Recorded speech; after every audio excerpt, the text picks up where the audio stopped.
Hola a todos los que seguidores del podcast Sin Límites. Esta noche me toca una entrevista muy especial. Ella ha sido mi profesora, mi docente, cuando estuve un tiempo llevando un diplomado de compliance en la Universidad Pacífico. Hoy día vamos a hablar sobre la ética, el trabajo, cómo liderar con ética. Me gustaría presentar a Katia Lum. Katia Lum, bienvenida. Gracias, Nicolai, gracias por la presentación. Sí, efectivamente hemos tenido el honor ambos de compartir un aula ya hace bastantes años, antes Sí. de la pandemia. Y nada, estoy trabajando en esta carrera 23 años ya, en el grupo para el que trabajo ahora ya 11 años, y en la docencia desde el 2018, con mucho orgullo de verdad compartir esta experiencia con los alumnos. Sí, justamente quisiera poner en mesa la anécdota que tuvimos un poquito cuando conversábamos en las previas, para cuando te invité a que puedas formar parte de estos capítulos de Sin Límites. Y tú me hiciste una pregunta muy interesante, ¿no? Que me dijiste, ¿por qué yo? ¿Y por qué no otras personas que de repente también son referenciales en el mismo rubro, ¿no? Y me pareció en ese espacio, esa plática era, yo lo que te puse en mesa y te decía es que para mí decías muy buena química, ¿no? Eres una persona que pues tiene muchos títulos, has tenido muy buenos estudios, has trabajado en muchas empresas muy grandes, es más, actualmente trabajas en una corporación muy importante, pero tú me mencionabas sobre el tema del propósito, ¿no? Que pese a todos esos títulos o de repente todos esos cargos, porque desde ya igual te agradezco porque sé que estás acostumbrada a podios mucho más grandes, más importantes, no solamente a nivel Perú, sino también a nivel Estados Unidos, a nivel región Europa. Y era sobre el propósito, ¿no? El que no se pierda ese propósito como ser humano y que creo que también el tema de hoy, que es la ética, va muy de la mano con los propósitos del profesional y la persona, ¿no? Así es. Y complementando lo que decías, ¿no? Te preguntaba por qué yo, porque creo que es importante entender cuando tú te sientas en algún lugar la responsabilidad que estás obteniendo y por qué te buscan, ¿no? ¿Cuál es el propósito de que tú estés aquí? Entonces, ¿qué querías que compartiera contigo, ¿no? Y siempre estar enfocados en eso. Y creo que no solamente a nivel profesional, sino a nivel personal, es cuánto queremos aportar y desde dónde vamos a aportar y por qué estamos en ese lugar, ¿no? El para qué es importante. De acuerdo. Y justamente en base a tu experiencia, eh, esta terminología o esta palabra como de compliance como tal en inglés, que va de la mano del cumplimiento, ¿cuál es la diferencia del cumplimiento normativo con compliance dentro de repente creo que es mucho más común, mucho más habitual a nivel corporativo, ¿no? De repente tú Sí, nos podrías poner un poquito más en contexto al respecto. claro, lo que pasa es que cuando nace el compliance, ahora es más holístico, ¿no? Antes era el compliance solamente regulatorio y nace así, ¿no? ¿Por qué nace? Porque encuentran hace muchos años que había algo que estaba ocurriendo que no era correcto, ¿no? Entonces nace desde el propósito de la ética. Nos vamos perdiendo en los años, porque esto nace en la época de Richard Nixon, cuando existen actos de corrupción y dicen, oye, queremos en realidad tener una oficina donde la gente tenga, o una oficina o un lugar en donde la gente pueda hacer denuncias, ¿no? Y prevenir las denuncias. O por lo menos enterar. Nace por eso y luego eso va cambiando en el tiempo, en las décadas, y empiezan a enfocarse en las normas. ¿Cómo hacemos para cumplir las normas? Y después de 2, 3 décadas se dan cuenta que por ahí no es. Ujú. Entonces empezamos a decir, óyeme, en lugar de cumplimiento es el compliance, porque el compliance es más holístico, hablamos desde la ética, desde donde nosotros actuamos, desde hacerlo bien, para luego entender que parte de esta ética es además cumplir con las normas, ¿no? O sea, pero no es solo ese pedacito de la norma. El compliance es, óyeme, utilizo mis principios y mis valores primero como persona, luego la responsabilidad que tengo en la sociedad y las leyes también. Entonces, De por eso acuerdo. es que en la terminología fue cambiando. Y hoy en día, inclusive cuando hablamos del compliance, en el argot de las diferentes, de las diferentes, diría yo, rubros de la industria, hablamos ya del compliance, que es la ética y el cumplimiento normal. Eso es. Y en base a, tú hablabas que esto justamente se dio origen desde Richard Nixon, ¿no? Y que de alguna otra manera se buscó un tema más holístico que pudiera como un paraguas abarcar muchos temas a la vez, que permita un poco la confiabilidad, la transparencia y de la mano de la ética no solamente de la compañía, sino de las personas que están detrás de ese nombre o esa razón social. Y en el entorno de Perú, ¿cómo has visto la evolución en estos, no sé, tú tienes ya en este rubro un poquito más de 15 años? ¿Cómo ha ido evolucionando este tema de compliance a nivel corporativo? ¿Y de qué manera han podido las compañías asumir esos desafíos? Porque hay unos ciertos requisitos que son necesarios para poder también estar de la mano, no solamente como área, sino justamente de la mano del cumplimiento normativo, ¿no? A ver, yo creo que el Perú ha evolucionado en la última década, ¿no? O sea, al principio era un tema regulatorio, necesitas tenerlo porque necesitas prevenir que la gente lave dinero. Y empieza por las instituciones financieras. Y la banca es la industria más antigua que existe, pues, ¿no? Desde la época de la época de los italianos, ¿no? Entonces Ujú. ahí nos tratamos de regular. Viene la industria, viene además el sector público dice tenemos que regular, ¿no? Regular para mantener a la sociedad equilibrada. Pero luego empiezan las otras industrias como la minería, como las casas de juego, como la industria, otras industrias como la construcción, que sabemos que ahí también existen actos no deseables, ¿no? Entonces ahí es cuando empezamos nosotros a mirar otras industrias. Entonces, ¿qué pasa en el Perú? En el Perú, antes del 2008, se tenía esto que era la norma bien acotadita solo para la industria, luego se dan cuenta que solo para la industria financiera, luego se dan cuenta que va más allá de la industria financiera, sale otra norma. Yo llegué al Perú en realidad en el 2012, o sea, yo tengo en esta profesión 23 años, yo empecé en el 2000, pero ahora ya estamos 2023, ¿no? Y entré Sí. a trabajar al grupo en el 2012. Entonces, ahí todavía estaba muy incipiente, pero era aspiracional. Queríamos ponernos ese vestido largo donde decíamos necesitamos ir a otro estándar, porque además el Perú se quiere poner en otro estándar y el grupo se quiere poner en otro estándar, ¿no? Entonces, como yo venía trabajando ya desde en el mundo anglosajón ya por Ujú. una cantidad de años, entonces me contratan para poder ir y llevar a otro estándar. ¿Qué pasa en el Perú? Las normas eran bien incipientes. Primero y segundo, habían otros mitos, ¿no? O sea, el mito del regulador contra el regulado. Y aquí era cambiar un poco el mito. No existe el contra, es de la mano. Vamos caminando de la mano para entender que el regulador, la parte comercial y el mundo del compliance y las personas que trabajamos en el control, queremos todos el mismo propósito, el bienestar de la organización y, por supuesto, el bienestar de la comunidad.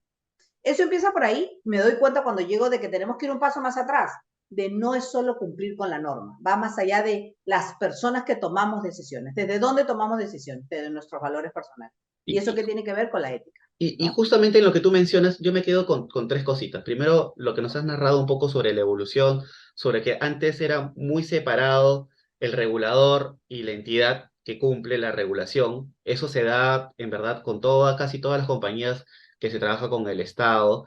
Y aquí pongo una preguntita, ¿no? ¿Cómo asumen el líder para poder implementarlo y bajar este tema a nivel de toda la organización? Porque yo me imagino que debe ser como que quizás un poco triviado, ¿no? La gente no tiene todavía muy interiorizado la importancia que tú mencionas. Y aquí hago otra pequeña, es que justamente como es nuevo, ¿cuál ha sido el perfil de los profesionales que han asumido este primer reto o digamos ese primer acercamiento y cómo es hoy en referencia, por ejemplo, a los cursos que viene dictando la Pacífico y otras universidades, ¿no? En mi caso, yo te había dicho, creo que fui uno o dos, los únicos administradores de mi promoción, ¿no? Aquí quizás Así nos pueda es. decir que entiendo que también ha habido una evolución, ha habido un cambio, ha habido una interiorización, ¿no? Claro, ha habido un cambio, ¿no? A ver, antes de los 2000, la mayoría de los que venían, la mayoría de los oficiales de compliance en el mundo anglosajón, por lo menos que era el mundo donde yo trabajaba, venían o de operaciones o de seguridad. Mira, del área de seguridad. Y Ujú. hablábamos de seguridad física, porque ni siquiera hablábamos de la seguridad de tecnología, ¿no? Que era lo más habitual que era. Se relacionaba mucho esto al policía, ¿no? Al policía que tenía que cuidar. O si no, alguien que Correcto. venía de operaciones. Luego, cuando sale, luego de la catástrofe del 2011, de septiembre, perdón, de septiembre 11, en septiembre 11 del 2001 pasa que sale una nueva norma en el mundo anglosajón, que es el US Patriot Act. Y a partir de eso, como la norma era tan gigantesca, deciden que vamos a poner a los abogados a interpretar la norma y a que empiecen a implementar. Eso efectivamente duró casi una década. Te puedo decir que casi todos los bancos y las demás instituciones contrataban abogados.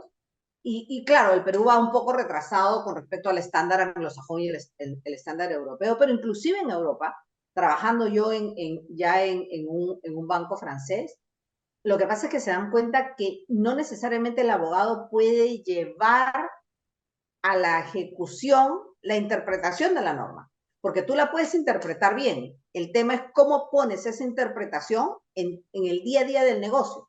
Entonces ahí viene por donde dicen, oye, tenemos que cambiar a alguien que entienda de procesos. Ujú. Y empiezan a cambiar un poco el perfil. Entonces ya traen perfiles de ingenieros, ya traen perfiles de administradores. Yo ya estaba trabajando ahí, en realidad, el Chief Compliance Officer de la empresa donde yo trabajaba, la primera empresa americana, era abogada, es abogada todavía. En Paribas cambiaron y lo cambiaron a otro perfil también, y así fueron cambiando los perfiles, ¿no? Fueron cambiando los perfiles tanto de los bancos europeos como el mundo anglosajón. Y para regresar a la primera pregunta, cuando tú me dices, oye, ¿qué perfil tiene que tener el líder? A ver, no existe un perfil definido de quién debe estar sentado en compliance. Yo creo que Ujú. el primero, lo que tiene que haber es creértela, ¿no? O sea, creértela desde voy a gestionar lo que tengo que gestionar, desde tomar decisiones de lo correcto, ¿no? Entonces, cuando hablamos de cómo funciona a nivel de liderazgo, el liderazgo es un poco más grande, ¿no? El liderazgo es, óyeme, ya estamos hablando de la persona. ¿Cuánto la persona en realidad a nivel personal tiene valores? ¿Cuánto lo va a llevar a la ejecución sin perder esos valores, entendiendo que quiere conservar su trabajo? Porque ahí hay una línea bien gris, ¿no? O sea, yo he Ujú. visto a través de mi carrera cómo oficiales de compliance han perdido la objetividad con tal de conservar su trabajo. Entonces, ahí es donde digo, ¿pero por qué? Es que existe esta línea gris. Una cosa es que tengas la línea gris de la interpretación de la norma y otra cosa es que tengas la línea gris de la toma de decisión, ¿no? Entonces, es importante el líder porque el líder no solamente se tiene que creer y tiene que tener convicción por tener un programa de ética y compliance correcto, de ética y compliance donde hay que liderar con el ejemplo. El líder tiene que ser el ejemplo, el que lleve esta cultura en toda la organización y además el que baje a toda la organización. Porque si bien es cierto, nosotros tenemos un directorio que es el que dice, sí, quiero, ¿no? Ser Claro. parte ser parte de esta cultura y tener esta cultura dentro de la organización, en realidad quien lleva el día a día es el top management, o sea, la alta gerencia, y la alta gerencia es la que va a marcar la pauta para que los demás repitan comportamiento, pero es cómo lidero con el ejemplo, Y yo me ¿no? imagino Tomando que decisiones correctas. en toda esta evolución, justamente con la corporación de nuevos perfiles, no sé, administradores, ingenieros mecánicos, ha ido permitiendo también un poco para que pueda fluir, ¿no? Disuadir a nivel de que se cumpla toda esta cascada, ¿no?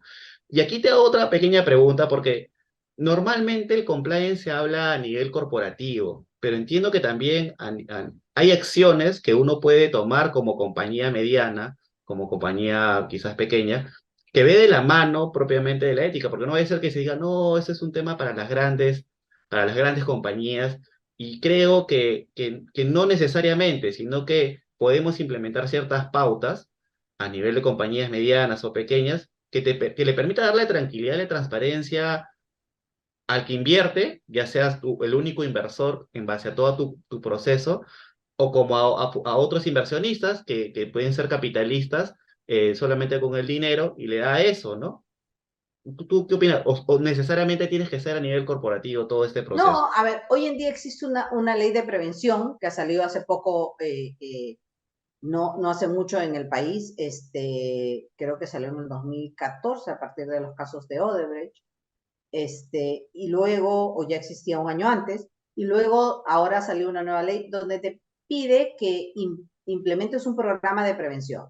¿Qué les recomiendo a las empresas pequeñas y a las empresas medianas? Porque nosotros también dentro del grupo tenemos empresas pequeñas. Que tengan un sistema de prevención, porque lo que es cierto es que cualquier empresa tiene que interactuar con el sector público y ahí en la interacción tienes riesgos que existan actos de corrupción.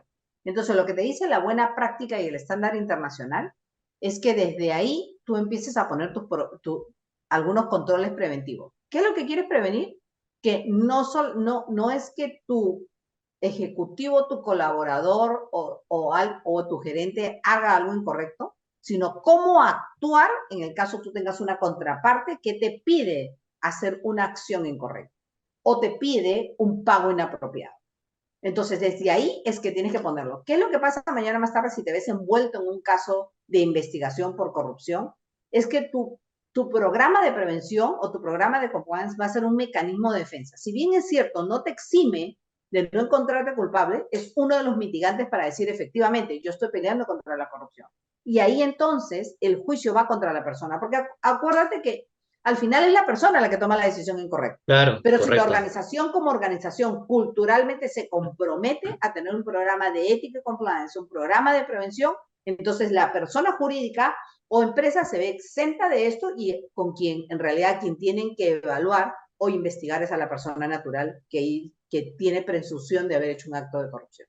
Justo tú mencionabas un tema que fue bastante controversial en muchos años, que fue digamos que todo lo que ha venido ventilándose del paso de Odebrecht, no solamente en el Estado, sino también a nivel de las compañías, no solamente con temas propios de actividades financieras, banca, sino en un conjunto de compañías de infraestructura, construcción. Así Aquí es. una pregunta es, ¿cómo ves al Estado en referencia a esta regulación?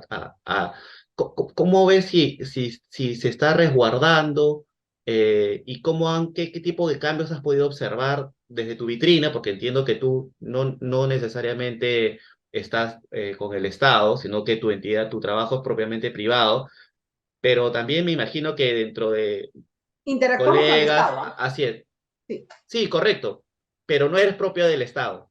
así es. Entonces, A acá a mí me ver, pregunta es cómo has visto el Estado y qué falló, ¿no? Porque alguna pauta se pudo haber fallado y que no se contempló o simplemente ¡pum! Se dejaron de ver, ¿no?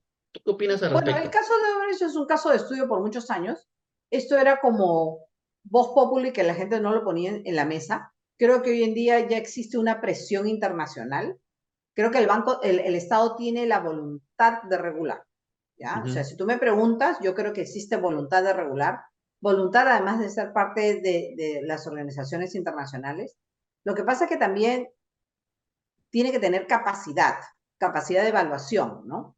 Entonces, creo que tiene que haber un proceso de madurez. Hoy en día recién las normas están madurando, las organizaciones están entrando a entender en realidad lo que necesitan hacer y además también es un tema de sensibilización a la sociedad, ¿no? O sea, cuánto la sociedad se compromete a que esto pase. Porque si no te queda la regulación en frío, ¿no? O sea, se queda en el Claro, al final papel, termina en el papel y termina como en el todo papel procedimiento en el cajón, ¿no? y no pasa nada, escribes tu procedimiento tú como organización y lo pasas y lo pones en un cajón, como tú dices. Entonces, creo que tenemos que pasar por este proceso de evolución. Creo que tiene que haber un cambio de mentalidad también en, en la parte del sector público de cómo acompaña al sector privado y quiénes son las organizaciones más vulnerables para estos casos y sobre todo las industrias, ¿no? Porque si Y- te pones a pensar, no es que el Estado tiene un montón de recursos, pues, ni es que puede llegar a todo el Perú. ujú.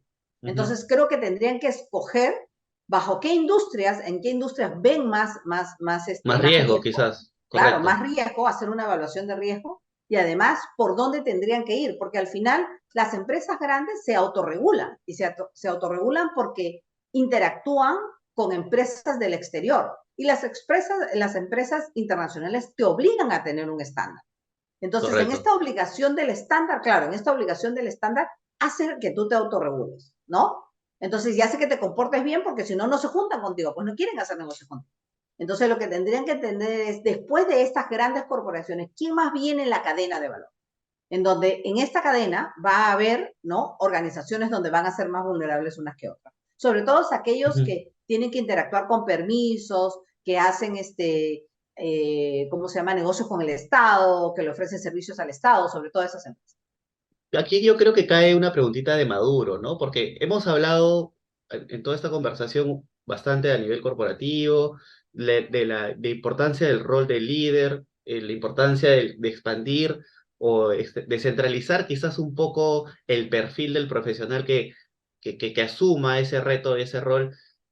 Ahora hemos hablado un poco sobre el Estado y aquí yo quería preguntarte es justamente cuál es ese beneficio, ¿no? ¿Cómo ayuda a la compañía, sea de cual fuese el tamaño de madurez de capacidad, ¿cómo ayuda? ¿Qué beneficios le puede dar? ¿Y cómo mitiga riesgos a largo plazo o a mediano plazo a las compañías?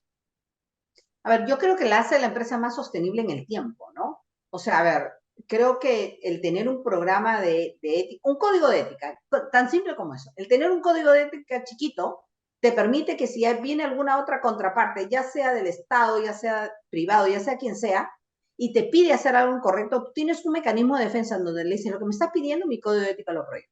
O sea, organizacionalmente no puede. Ya eso es un mecanismo, un mitigante, ¿no? Luego, cuando tú tienes un programa de compliance, le dices, oye, dentro de mis políticas internas, esto es lo que puedo hacer y lo que no puedo hacer.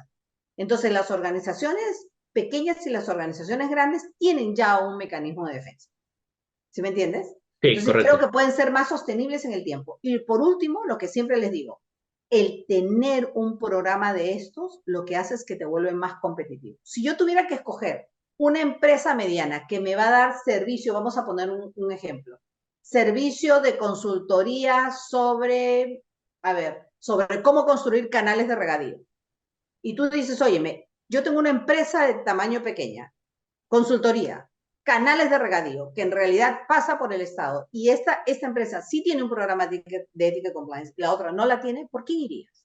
Por lo que tiene. Por lo que tienen, ¿no? Porque lo que estás demostrando es voluntad, voluntad en realidad a que tu sistema interno también funcione y tomen decisiones de una manera adecuada, ¿no?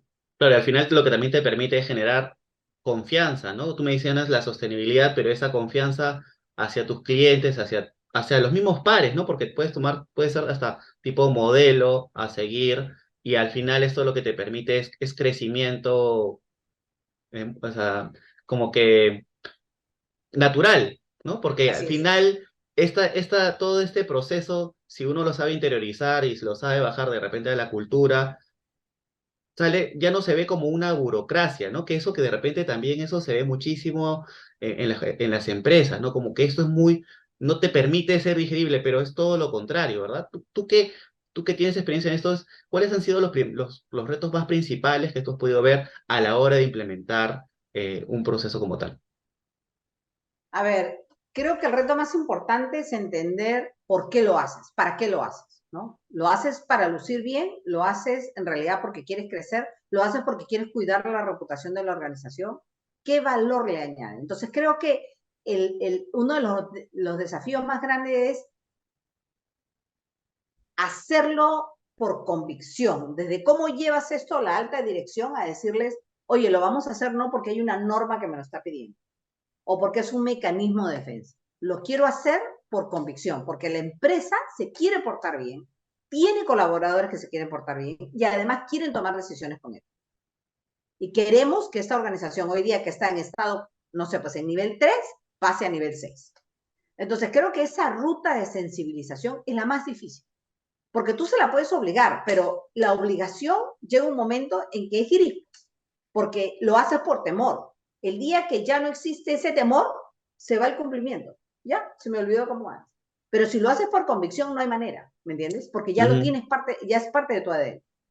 Y creo que lo más difícil es que toda la organización desde arriba, empezando desde arriba, que desde arriba crean que, óyeme, estoy por convicción, tenemos este programa de ética compliance. Y porque creemos que esto va a ayudar a la organización a ser más grande y más importante. Ahora, yo creo que también, en lo que tú mencionas sobre esta ruta trazada, Uh -huh. también es importante que esto no se hace de la noche a la mañana, ¿no? No, Porque muchas veces, ¿qué es lo que pasa con muchas compañías cuando crean no necesariamente un área propiamente de compliance y aplicar buenas prácticas corporativas? No sé, pues por ejemplo, en el caso de Design Thinking, ¿no? Crean un área de innovación y creen que por se crear una área de innovación, pues la innovación va a salir al mes, y que esa innovación del mes pues te va a generar un proyecto en donde te va a generar una rentabilidad abismal y por ende mucho más cosas lucrativas, que no necesariamente a veces se traslada a toda la compañía, pero mucho más lucrativa, ¿no? Que no es necesariamente lo mismo con el compliance, sino que es un proceso justamente que tú mencionas de cumplimientos de ciertos hitos en toda esta ruta, ¿no? Yo me imagino que también debe haber sido uno de los inconvenientes que has podido tener a la hora de hacer implementación, o a la hora de hasta debatir, ¿no? Con tus alumnos, y que ellos también pueden expresar cosas de lo que les pasa en las compañías, ¿no? claro, y el reto más grande de la implementación es la resistencia, ¿no? La resistencia al cambio, el desaprender para aprender es lo más difícil. ¿Cómo desaprendo a solo cumplir lo que me dice la norma? Mira, que uno de los desafíos que he tenido en más de una organización es que lo que estamos haciendo es legal, pero ¿quién te dijo que solo lo legal es correcto? No necesariamente todo lo legal es correcto, ¿no? Empezamos por Correcto. ahí, donde nos creemos que todo lo legal es correcto y no necesariamente, ¿no? ¿Desde dónde partes? Desde, oye, me quiero hacer lo mínimo indispensable. Entonces lo estás haciendo por convicción. Y lo otro es, oye, me enlenteces mi negocio. Esos son los desafíos que tienes. ¿Cómo enlentecer sientes que al final estás sembrando para cosechar a mediano o largo plazo? Y, y, ¿Y en- cómo te va a y, invitar y tu después lo demás? experiencia como docente, ¿cómo has visto a tu público, a tu hinchada como alumno? ¿Cómo has, ¿Qué has podido palpar en esta interiorización por parte de ellos? ¿Ha sido A también un ver, poco, ha sido difícil? ¿Ha sido casi asímil? ¿Y qué cosas, qué casos te han puesto de repente en clase, ¿no? Que tú digas, yo creo que esta compañía está un poco fuera de foco quizás, ¿no? creo que las primeras promociones, que fueron en 2018-2019, todavía estábamos incipientes y recién estaban interiorizando esta ley que te digo de anticorrupción, ¿ya? La 3424. Entonces yo creo que los primeros alumnos venían a contarte los retos y desafíos que tenían en su día a día, pero en su día a día de cómo hago para convencer al directorio que esto sirve, ¿no? Y no seas el área de control, porque al principio iban los que necesitaban, los que estaban obligados por regulación a tener un oficial de compliance. ¿Sí me entiendes? Sí, claro. Ahora ya no, ahora van diferentes industrias, ya van gente que saben del tema, ya está sensibilizado, ya le hemos enseñado al público, hemos hablado en diferentes foros de por qué tener un programa de ética y compliance es importante. Lo hemos conversado lo hemos conversado en conferencias, lo hemos conversado también en clase, lo hemos conversado a través de las redes sociales y hoy día están más interiorizados. Entonces tú ves ahora los alumnos de ahora y son alumnos que ya saben de qué tema están hablando y ya te traen sobre la mesa casos, no casos emblemáticos, pero casos ya más profundos, ¿no? No es cómo convenzo de que me firmen el acta. ¿Cómo, antes me preguntaban, ¿cómo hago para hacer que el directorio se haga responsable? Lo Y no lo vea, documento, no lo vea como un costo, ¿no? O como un claro, costo hundido, peor todavía. claro, y lo peor de todo es, voy a documentar al directorio. Ya te dije, ¿ah? Como ya te dije, es tu problema, tú estás asumiendo el riesgo. Y era lo que le decía, tú no puedes, esa responsabilidad que tú crees que estás asumiendo es irresponsabilidad. Porque Claro. lo que estás haciendo es quitándote el peso de encima y diciéndole, oye, tú mañana más tarde es el que vas a tomar la responsabilidad de esto. Cuando en realidad tienes que hacer que le cale esta cultura de compliance, que Claro, le es cale una a chamba toda la mucho más organización. profunda, ¿no? No es que Claro, hacerla del Matrix, en donde uno pasa y le dice, ya te avisé, te así mandé el es. correo, no viste el correo, ya eso no es mi problema, ¿no? Así es. No, es que cuando la organización se pase la luz roja, es lo que le decía, cuando la organización se pasa la luz roja, tú eres parte de la organización, tú también te pasaste la luz. Tú no eres un consultor, es aquel que va y hace que las cosas pasen, desde liderar y gestionar a todos, ¿no? ¿Y qué consejos podrías darle a un emprendedor o a una compañía mediana o también a una corporativa dentro de acuerdo a tu expertise? ¿Qué es lo que tú podrías resaltar mejor o para poder brindarle un pequeño consejo a todos? Les diría que antes de empezar a crear un programa de ética y compliance, se hagan la pregunta del para qué lo quiero. El para qué es importante, el propósito. ¿Por qué lo quiero tener? Lo quiero tener porque me lo pide la norma, entonces este es el perfil de la persona que tengo que buscar y el profesional que se va a encargar. Quiero hacerlo porque me lo están pidiendo mis contrapartes. Ok, ¿qué tipo de contrapartes tienes? Lo quiero hacer porque quiero que sea parte del ADN de mi cultura organizacional. Ok, entonces, ¿qué perfil necesitas tener? Porque hoy en día yo te contaba, Nicolai, yo tengo en el equipo abogados, administradores, contadores, ingenieros de modelos, los business analytics que hoy en día existen, ingenieros estadísticos, o sea, tenemos de todo en el equipo, de todo. Yo he tenido hasta gente que era, no sé, pues titulada en arte, porque en realidad lo que yo le digo es las ganas de querer aprender y de querer hacer y que las cosas pasen, ¿no? Y qué bacán que tú hayas resaltado eso, ¿no? Porque a veces normalmente lo que se tiende es hasta encasillar ciertas profesiones para ciertos puestos y en realidad esto rompe las barreras a que no necesariamente deberían ser encasillados, ¿no? Sino que quizás con perfiles diferentes te permite ver justamente diferente forma la caja, ¿no? Así es. Que creo que eso es sumamente valioso y eso también es un buen consejo para todos aquellos que nos escuchan, que no necesariamente es eso, sino que también va de la mano con el propósito, que fue algo que hemos tocado al inicio de la conversación del capítulo de hoy del podcast, ¿no? Así es. Bueno, Katia, la verdad es que se ha pasado súper volando el capítulo, el tiempo, te agradezco mucho tu tiempo, tu participación.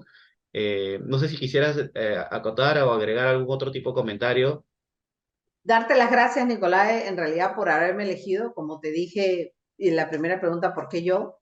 En realidad, si quisiera dejar un mensaje a todos es responsabilidad de todos poner un granito de arena.